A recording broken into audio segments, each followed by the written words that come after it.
हरे बोलते रहोगे तो कोई परेशानी नहीं होगी। बोलो राधे। हाँ, तो अवश्य सनकादिक ऋषि बड़े सुंदर तरीके से जी महाराज से श्रवण करते हैं। और सौनकादिक सनक तुम्हारे भी कहते हैं, बोले यस्य श्रवण मात्रेण पापहानि प्रजायते। बोले ऐसा एक शास्त्र है, बोले क्या है, बोले भागवत महापुराण, जिसको श्रवण करने से प्रेत आत्माओं की भी मुक्ति हो जाती है। बोले महाराज कोई वृत्तांत बताइए, कोई दृष्टांत बताइए, क्योंकि मैया अगर हमें किसी चीज को समझना है तो उसका थोड़ा सा दृष्टांत लेकर के चलना पड़ता है, दृष्टांत देना पड़ता है। अगर आप दुकान वाले के पास में जाओगे, साड़ी लेने या सूट लेने जाओगे, तो हजारों सूट आपके सामने खोल करके दिखा देंगे, बोले महाराज ये बढ़िया है, ये बढ़िया, ये बढ़िया है, लेकिन आपको पसंद कौन सा आएगा, जो हमारे मन में भाएगा, है ना। तो भागवत कथा का भी ऐसे ही प्रकार है। हमारे कथाकार लिखते हैं कि तुंगभद्रा तटे पूर्वमोत्तमम् यत्र भरणा स्वधर्मेण रसदस्यात्मत्पराः। तुंगभद्रा नदी के किनारे पर सुंदर एक कुंदनपुर नामक ग्राम है, और उसी ग्राम में आत्मदेव जी महाराज रहते हैं। और आत्मदेव जी महाराज बड़े ही विद्वान हैं, धर्म शास्त्र में प्रवीण हैं। जो ऐसे ब्राह्मण हैं, लोकवातर तक क्रूढ़, लेकिन महाराज उनको कष्ट क्या है, उनकी सुंदर पत्नी है जिसका नाम है महाराज धुंधली। क्या नाम है, धुंधली। लेकिन आत्मदेव जी को मन में एक कष्ट है। क्या कष्ट है, बोले उन्हें करे महाराज घर में कोई भी पुत्र नहीं है, कोई संतान नहीं है। जिसे कि यहाँ पर महाराज संतान ना हो तो उसको कितना कष्ट होता है। आत्मदेव जी ने कहा, बोले मेरे पास में सब कुछ है, धन दौलत सब कुछ है, लेकिन मेरे घर में सुख शांति नहीं है, क्योंकि मेरे घर में कोई संतान नहीं है। और एक समय की बात है, आत्मदेव जी महाराज मन में दुखी होकर के वन में चले गए। क्यों, बोले मैं आज आत्महत्या कर लूंगा, अपने प्राणों को त्याग दूंगा, क्योंकि लोकवातर तक कूड़ा, ये संसार के लोग हैं ना। मान के चलो भैया किसी के यहाँ पर पुत्र या पुत्री ना हो, कोई संतान ना हो, तो उसके जो आड़ पड़ोसी होंगे ना या रिश्तेदार होंगे ना, उसको जीने नहीं देते हैं। इतने ताने मारते हैं कि बेचारा टेंशन में खत्म हो जाए, हैं? लेकिन ऐसा नहीं करना चाहिए कि पता नहीं कि परमात्मा ने हमारे लिए क्या सोचा, कोई पता नहीं। तो आत्मदेव ने सोचा आज मैं अपने प्राणों को त्याग दूंगा, क्योंकि मेरे यहाँ पर कोई पुत्र या पुत्री नहीं है। गए कहाँ, बोले वन में। जैसे महाराज प्राणों को त्यागने को हुए, उसी समय संत भगवान आ गए। संत भगवान ने आकर के रोक दिया। बोले हे ब्राह्मण देवता, आप अपने प्राणों का त्याग करने जा रहे हो, आप सभी को शिक्षा देते हो, फिर भी आप प्राणों को त्याग करने जा रहे हो। बोले महाराज क्या करें, हमारे यहाँ पर कोई पुत्र पुत्री नहीं है, लेकिन अगर आप चाहो तो हमारे यहाँ पर संतान हो सकती है। तो ऋषिवर कहते हैं अच्छा ठीक है मैं देखता हूं। जब उन्होंने अपनी योग माया से देखा तो ऋषिवर कहते हैं कि सप्त जन्मावधि नैव पुत्रो नैव च नैव च। हे ब्राह्मण देवता, आप एक जन्म की सोच रहे हो, आपके मस्तिष्क में लिखा है कि आपके 7 जन्म तक कोई पुत्र या पुत्री नहीं है। आत्मदेव जी ने सोचा महाराज हम तो एक ही जन्म से परेशान थे, आप कह रहे 7 जन्म तक नहीं है, अब तो हम जरूर अपने प्राणों को त्यागेंगे। ऋषिवर कहते हैं अगर हमारे सामने इसने प्राणों को त्याग दिया तो हम पर पाप लग जाएगा। क्योंकि जो ऋषि होते हैं ना, वो कभी अपना स्वार्थ नहीं देखते हैं, परमार्थ देखते हैं। लिखा है कि तरवर फल नहीं खाते हैं और नदी न संचय नीर, परमार्थ के कारण साधुन धरा शरीर। मान के चलो जो नदी हो वो अपने जल को नहीं पीती है, या पीती है भैया? नदी अपने जल को पीती है।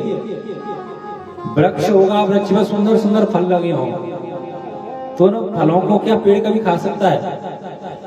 हमको ही देगा, हम ही खाएंगे उसको, तो फल तो पेड़ तो नहीं खा सकता। उसी प्रकार जो साधु ब्राह्मण है परमार्थ के कारण, दूसरों के कारण, दूसरों के दुख को मिटाने के लिए संत ब्राह्मणों का रूप धर करके भगवान का भजन करते हैं। जब संत महाराज ने दुख नहीं देखा गया तो कहते हैं भगवान संत महाराज ने एक फल दे दिया, बोले जाओ जाकर के अपनी पत्नी को खिला देना, जिससे तुम्हारे यहाँ पर पुत्र की प्राप्ति होगी। आत्मदेव जी महाराज उस फल को लेकर के और कहाँ पहुंचे? बोले अपनी देवी के पास में पहुंचे, धुंधली मैया के पास में पहुंच गए। धुंधली मैया से कहा, देवी ये फल संत ने दिया है, इसको अगर आप सेवन कर लोगे तो आपके यहाँ पर पुत्र उत्पन्न होगा। अब धुंधली सोचती है कई फल खाने से कोई संतान होती है क्या? जब तक एक सखी आ गई, सखी आई, बोले देवी ऐसी सी बात है। तो सखी ने कहा, बोले हो सकता है संत ब्राह्मणों की बात झूठी नहीं जाती है। तब तक महाराज धुंधली मैया की एक बहन आ गई। अब बहन आ गई, बहन को बताया, बोले संत ब्राह्मण ने हमें फल दिया है। तो बहन कहती है, बोले अच्छा ये बता बहन, क्या फल खाने से संतान हो सकती है? नहीं हो सकती।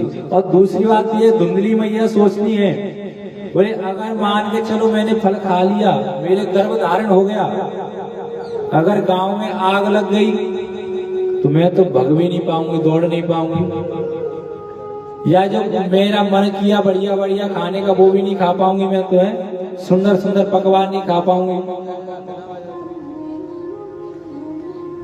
तो सखी आ गई। बहन ने क्या कहा?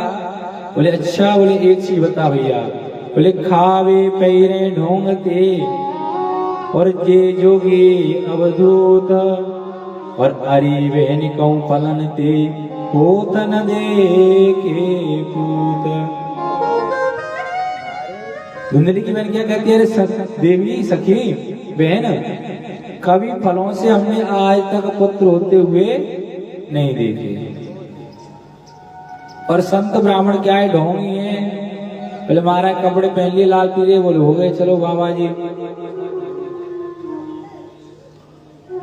अब उसकी बहन कहती है, बोले धुंधली से, धुंधली एक काम कर, तेरे फल की भी परीक्षा हो जाएगी, मेरे कुछ समय बाद संतान होने वाली है, और मेरा जो पति है वो थोड़ा लालची है, पैसों का लोभी है, मैं तुमको अपनी संतान दे दूंगी, आप मेरे पति को थोड़ा धन दे देना, जिससे वो प्रसन्न हो जाए, खुश हो जाए, जिससे तुम्हें भी कोई कष्ट नहीं होगा, परेशानी भी नहीं होगी।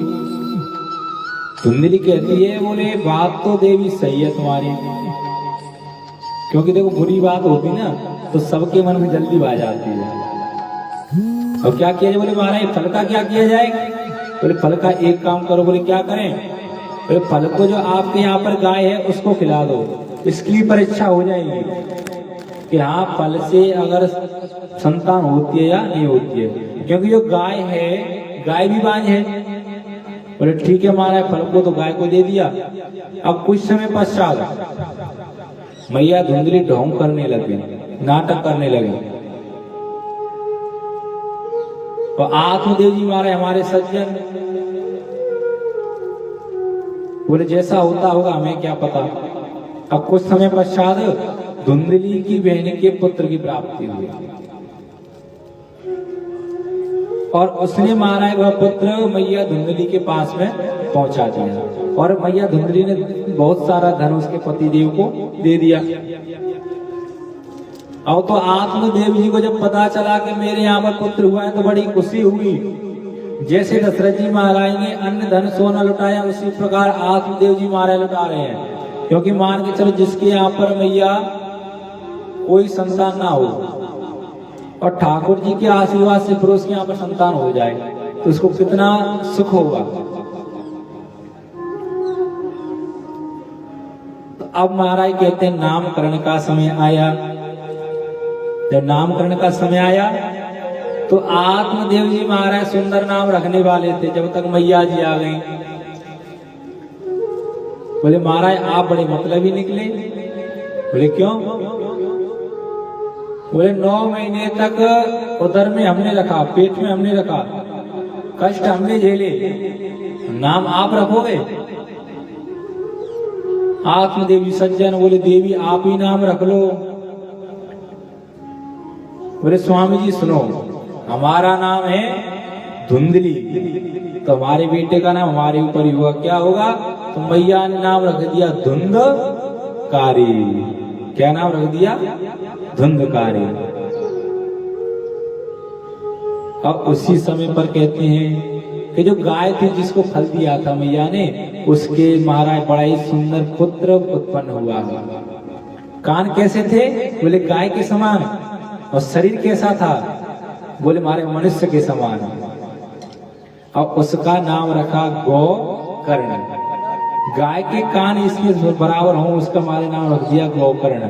तो कथाकारों ने लिख दिया, बोले गोकर्ण पंडितो ज्ञानी और धुंधकारी महाखल। आत्मदेव जी ने मन में बड़ी खुशी हुई, कहा तो महाराज मेरे एक भी संतान नहीं थी और आज मेरे यहाँ पर 2 पुत्र उत्पन्न हुए। कथाकार कहते हैं लेकिन गोकर्ण तो ज्ञानी था, पढ़ा लिखा था, लेकिन धुंधकारी महाखल, क्योंकि मैया ने नाम ही ऐसा लिखा है कि धुंधकारी। बोले बेटा कभी तुम गुजारा मत देखो, हमेशा काली में रहो, धुआं में रहो, है? और धुंधकारी बच्चों को लेकर के सताने लगा गांव के को। तो आत्मदेव जी के पास में महाराज जब शिकायतें आने लगी, बड़े दुखी हुए। जब दुखी हुए, पुत्र को समझाया, नहीं समझे महाराज। अब तो बड़े दुखी बैठे हैं और मन में एक ही बात सोचते हैं। हमारे कथाकार भी लिखते हैं कि जननी जने तो भक्त जन और के दाता के सूर, और ना ही तो जननी बांझ रहे क्यों खोवे जनूर। कथाकार कहते हैं या तो जननी जने तो भक्त जन के दाता के सूर, या तो माता है अपने पुत्र को भक्त बनाए या दानी बनाए, के दाता के सूर, या हमारे बलवान बनाए, योद्धा बनाए। अगर ऐसा नहीं हो सकता है, दुराचारी बन जाए, पापी बन जाए, तो लिखा है कि ना है तो जननी बांझ रहे क्यों खोए निज नूर। इससे तो अच्छा है कि उस माता के यहाँ कोई पुत्र ही ना हो, क्योंकि वो अपने कुल को मेटने वाला हो जाएगा ना। माता पिता के नाम को जो मेटने वाला हो जाए, उस संतान की कोई प्राप्ति की जरूरत नहीं है। संतान कैसी होनी चाहिए? माता पिता के नाम को बढ़ाए, ना कि घटाए। लेकिन आज कल तुम्हारा मान के चलो, अगर किसी के पिताजी एक्सपायर हो जाए तो पहले तो बोलते थे बोले माता पिता के नाम को बेटा बढ़ाएगा, लेकिन आजकल पहले काट देता है। जैसे ही माता पिता के पिता एक्सपायर हुए, बोले हमारा जो खेती है, जमीन है, सब अपने नाम पे करवा लो पहले, है? काट दिया नाम पिताजी का, बोले जाओ। तो ऐसा नहीं, ये भी संसार की रीति, लेकिन माता पिता का जितना हो सके उतना नाम आप बढ़ाओ। तो धुंधकारी के देखो नाम को घटाते जा रहा है। और गोकर्ण जी मारे परेशान हुए तो गोकर्ण जी तो भगवान की तपस्या करने के लिए वन में चले गए। और आत्मदेव जी मन में सोचते हैं बोले मैं तो इससे बड़ा परेशान हूँ। बोले क्या करूं, बहुत दिन हो गए गांव वालों की शिकायत सुनते सुनते। तो कुछ समय पश्चात गोकर्ण जी महाराज पुनः घूमते हुए जब आए तो अपने पिताजी को उपदेश दिया। जब उपदेश दिया, बोले पिताजी इस संसार में कुछ भी नहीं रखा है, संसार किसी का भी नहीं है, जाओ जा करके भजन करो। जब सब उपदेश दिया, लिखा है, जब उपदेश दे दिया तो गोकर्ण जी ने कहा पिताजी आपको मरने से डर लगता है क्या? तो आत्मदेव जी कहते हैं कि मरने का मुझे गम नहीं और नासवान संसार, और आया है सो जाएगा यही जगत का व्यवहार। लिखा है भाई मुझे मरने का कोई डर नहीं है, जो आया है उसे तो जाना है, कोई यहाँ पर परमानेंट नहीं है, जगत में कोई न परमानेंट, एक न एक दिन सबको जाना है। भगवान का नाम लेते हुए श्री आत्मदेव जी महाराज वन में तपस्या करने लगे और श्रीमद् भागवत कथा के 10वें स्कंद का श्रवण करते हुए और भगवान के लोक को प्राप्त हुए। बोले गोविंद भगवान की। अब इधर गोकर्ण जी महाराज कहते हैं भगवान की पुनः तपस्या करने के लिए चले गए। इधर धुंधकारी ने अब मैया धुंधली को परेशान करना शुरू कर दिया। बोले पिताजी तो चले गए वन में, सारी धन संपत्ति किसको दे गए होंगे? मैया को। अब मैया से छुड़ाने लग गए, बोले हमें दो। बोले क्यों? बोले महाराज हमें जुआ खेलना है, जुआरी बन गया। जब पैसे नहीं रहे तो मैया को महाराज डांटने लग गया। और एक समय की बात है, धुंधकारी की माता धुंधली परेशान जब हो गई तो कहते रात्रि के समय में महाराज वन में निकल गए। तो वन में निकल गए, आगे जाकर के कुएं में गिर करके उन्होंने अपने प्राणों को त्याग दिया। अब तो धुंधकारी और आजाद हो गया। बोले क्या करें? बोले अब धन संपत्ति भी नहीं है। बोले फिर मारे अब चोरी करने लग गया। तो चोरी करने लग गया। अब तो मारे 5-5 वेश्याओं को अपने घर पे ले आया, उनको रख रहा है और चोरी करके लेके आता है। तो वेश्याओं ने सोचा, बोले आज ये राजा के यहाँ से चोरी करके लेके आया है, अगर राजा को पता चल गया तो वो इसके साथ साथ में हमारा हमें भी बंदी बना लेगा। क्या किया जाए? तो 5 वेश्याओं ने मारा धुंधकारी को रात्रि के समय में और 4 पाई से बांध दिया। फिर भी धुंधकारी नहीं मरा। और फिर बोले जलते हुए कोयले उसके मुख में डाल दिए। जलते हुए महाराज कोयले उसके मुख में डाल दिए। धुंधकारी की गोविंदाय नमो नमः हुए और जाकर के महाराज प्रेत आत्मा बन गया। अब तो महाराज वैसे सारा धन लेकर के रात्रि में निकल गए। कुछ समय पश्चात श्री गोकर्ण महाराज अपने ग्राम कुंदनपुर में आए तो उन्होंने देखा, बोले हमारा घर सुख शांति में नहीं है, और हम अपने घर में आज विश्राम करते हैं। विश्राम करने लगे तो उसी समय पर कहते हैं रात्रि में कभी उनको महाराज बैल दिखता है, कभी घोड़ा दिखता है, कभी भैंस दिखती है, अनेक स्वप्न आने लगे। गोकर्ण जी महाराज ने अपना मंत्र लेकर महाराज जल लेकर के हाथ में फेंक दिया। बोले बोलो आप कौन हो, क्यों परेशान कर रहे हो? तो कहा, बोले अहम भ्राता त्वदीयोऽस्मि धुंधकारी दिनामता। बोले भाई मैं आपका भाई हूँ धुंधकारी। बोले धुंधकारी आप प्रेत योनि में कैसे? मैंने तो आपकी मुक्ति का उपाय किया था। बोले क्या उपाय किया? बोले गया श्राद्धं सतेना विमुक्तिर्मेन भविष्यति। गया में श्राद्ध किया। जब गया श्राद्ध करने के लिए जाते ना तो गोकर्ण ने कहा, बोले मैंने तुम्हारा गया में श्राद्ध किया। धुंधकारी कहता है भैया आप गया में चाहे मेरे 1000 बार श्राद्ध कर दो, लेकिन फिर भी मुझे मुक्ति नहीं मिलेगी, क्योंकि मैंने पाप ही ऐसे किए हैं। लेकिन मैं आपसे हाथ जोड़ करके प्रार्थना करता हूं कि आप कोई मेरे मुक्ति का उपाय ढूंढो। बोले ठीक है, ऐसा है, आज रात को आप शांत रहो, सुबह हम कोई मुक्ति का उपाय ढूंढते हैं। प्रातः काल हुआ, गोकर्ण जी महाराज ने भगवान श्री सूर्य को नमस्कार किया। नमस्कार करने के बाद में पूछा, बोले प्रभु क्या किसी प्रेत आत्मा की मुक्ति का उपाय कोई है? तो सूर्य भगवान कहते हैं कि श्रीमद् भागवतम शास्त्रम प्रेत पीड़ा निवासनम, ये भागवत शास्त्र है, ये प्रेत पीड़ा निवासनी है। बोले महाराज कथा कहाँ की जाए? बोले जहां पर सुंदर जगह हो, जहां पर 4 लोग आकर के बैठ जाएं। और कब करनी चाहिए? बोले सदा से प्यास श्रीमद् भागवती कथा। बोले जब आपका मन करे तब इस कथा को सुनो, जब आपकी इच्छा करे तब इस कथा को सुनो।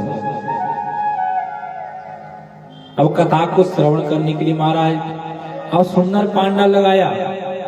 व्यास मंच पर श्री गोकर्ण जी महाराज बैठे। अब श्री धुंधकारी का वायु के रूप में आह्वान किया।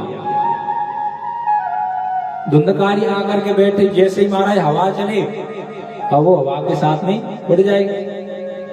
बोले क्या किया जाए? अरे फिर महाराज सप्त ग्रंथि 7 गांठ का वास लगा दिया। बोले उसमें वायु का आह्वान करके और धुंधकारी को विराजमान कर दिया। जैसे माने पहले दिन की कथा हुई तो 1 गांठ फट गई, दूसरे दिन की भी 2 गांठ, ऐसे महाराज 7 दिन जैसे कथा साथ में हुई। सप्तगंति विवेदनम 7 गांठ महाराज फट गई। और उसमें से दिव्य एक सुंदर सा पुरुष निकला। सुंदर पुरुष निकला, निकल करके श्री गोकर्ण जी महाराज को प्रणाम किया। बोले प्रणामो नमस्कृत्य स्वमे भव। बोले प्रभु मैं आपको प्रणाम करता हूं। तो श्री गोकर्ण जी महाराज ने पूछना, आप कौन हो? आप दिव्य कौन हो महाराज? दिव्य रूप है आपका, कौन हो? बोले कहा, बोले मैं और कोई नहीं, आपका भाई हूं। अब तो महाराज भगवान विष्णु के पार्षद धुंधकारी को लेने के लिए सुंदर सा विमान लेकर के आए। तो गोकर्ण जी महाराज ने पूछ लिया, बोले कथा तो यहाँ पर सभी लोगों ने सुनी, फिर आप केवल धुंधकारी के लिए ही विमान लेकर के क्यों आए? भगवान के पार्षद कहते महाराज कथा तो सुनी, लेकिन किसी ने भी मन से नहीं सुनी। राधे राधे भैया, राधे। तो कथा मन से नहीं सुनी। कथा किसने सुनी? केवल धुंधकारी ने।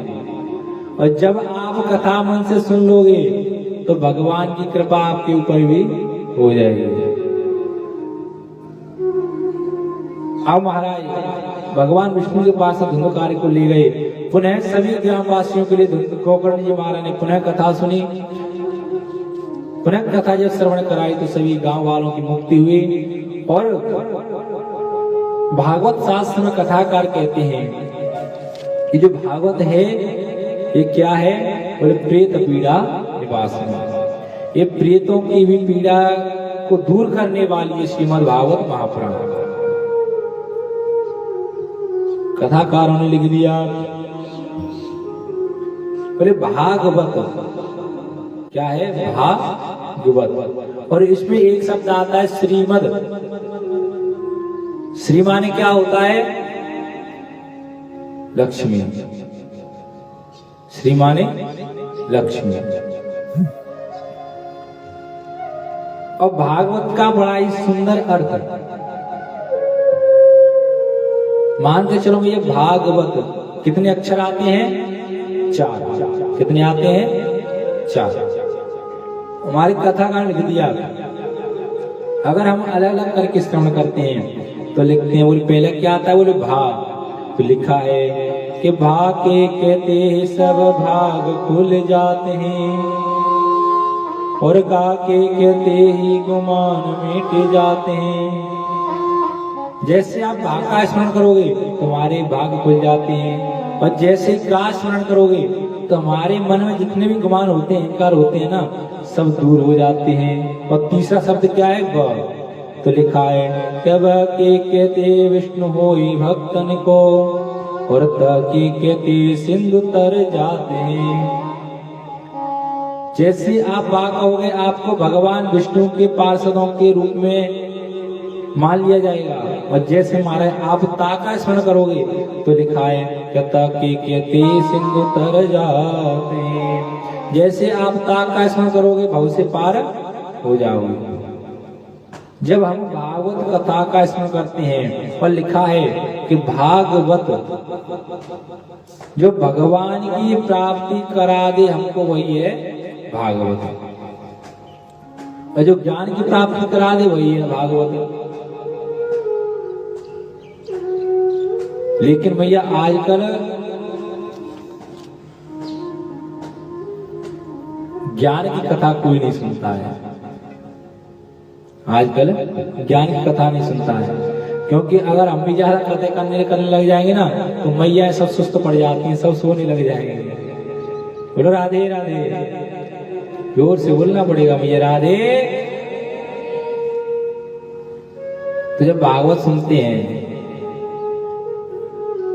अब तो महाराज कहते हैं बड़ा ही सुंदर भगवान की कथा में सुंदर संकीर्तन होता है। और देखो कौन कौन कथा में कीर्तन करता है। बोले प्रहलाद अवस्थाधारी तरलगत दया चोदव कांसधारी, वीणाधारी सुरर्षि स्वर कुश दया राग करतार्जनो भूत। बोले प्रहलाद जी महाराज और प्रहलाद अवस्थाधारी तरलगत दया चोदव कांसधारी। और महाराज श्री नारद जी महाराज अपनी हाथ में करतल लेकर के गान करते हैं, और देवराज इंद्र वीणा लेकर के महाराज मैया सरस्वती आ जाती हैं। सभी लोग भगवान की भक्ति में स्मरण करते हैं और एक ही बात बोलते हैं, फिर मोरे तो मुरार दूसरो न कोई, और जाके मुकुट सूर सुकट सूर मुकुट सोई। बोले क्या कहते हैं? बोले हमारा और संसार में कोई नहीं। कौन है? बोले केवल भगवान है। कौन? बोले बंसी वाला। मेरा मुरली मनोहर नंद लाला, मेरा मुरली मनोहर नंद लाला, मेरो मुरली मनोहर नंद लाला, मेरो मुरली मनोहर नंद लाला, मेरो मुरली मनोहर नंद लाला, मेरो मुरली मनोहर, मुरली मनोहर नंद लाला, मेरो मुरली मनोहर।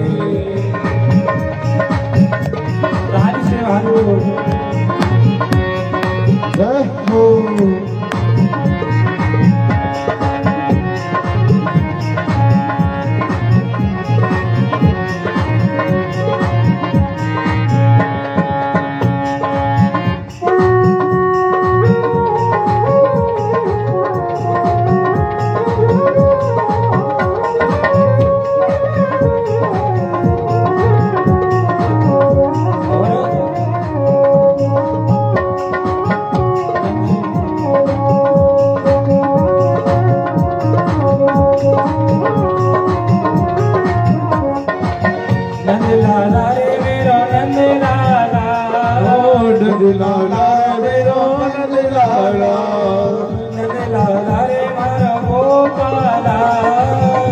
लाला रे मारो गोपाला, मेरा मुरली मनोहर नंद लाला, मेरा मुरली मनोहर, मुरली मनोहर नंद लाला रे मेरो मुरली मनोहर, मेरो मुरली मनोहर नंद लाला रे मेरो मुरली मनोहर।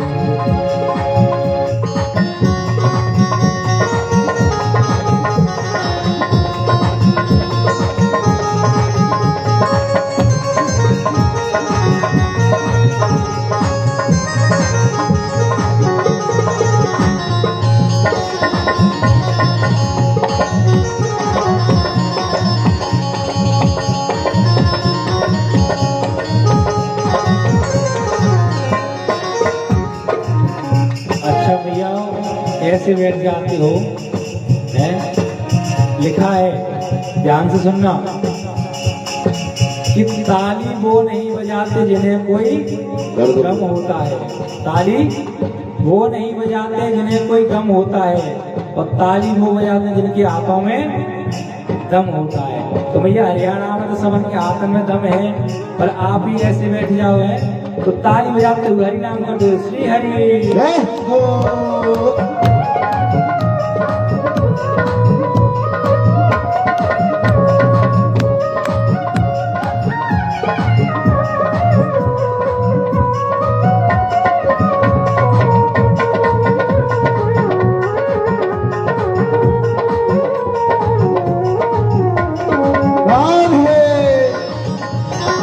भाव के साथ भगवान के भजन में हाथ लगाते हुए